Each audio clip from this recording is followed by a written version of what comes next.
Let's move to the social media now. We've talked about manufacturing.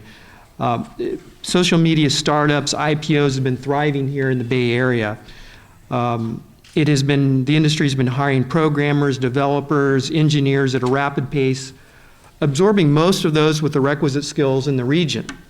The question really is, how sustainable is the social media business model? Is it going to be able to keep hiring the best and brightest, or are those expectations too high? Joel, my guess is you might have a perspective on this. Maybe I could start with you, and then we can get some reaction to that.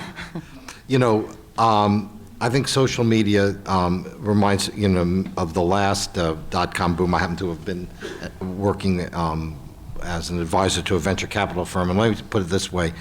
I've seen this movie before, and it was better the last time.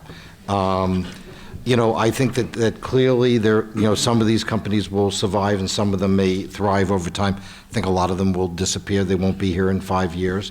A lot of them will be absorbed into other companies. There is a tendency in technology, particularly in the software side, for oligopolies to form very, very early.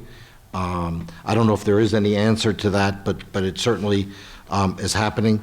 I think that, Peter was mentioning to me, projection 5,000 tech jobs Tech, biotech, right. 5,000 jobs a year for the next 10 years. I don't know how you could possibly project that.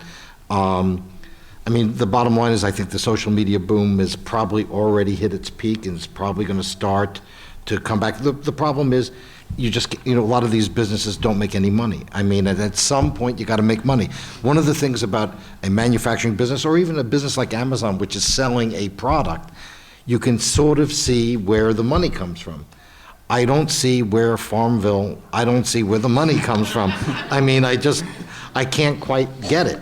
And I think that we will see a lot of companies go under. I think a lot of the coupon companies are history because it's an easy thing for a store to do or for Amazon to do.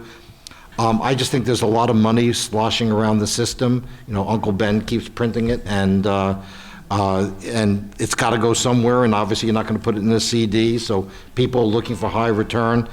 But fundamentally, I think it will be a factor. It will not be a driver of the economy going forward for the next 10 years. And I think that we have to, I think that the assumption that it or green energy was going to save us is part of this great delusion that California's leaders continue to repeat over and over again. And I guess they feel like it's sort of a mantra. If they keep repeating it, it will come true. But unfortunately, that's not the way the world works.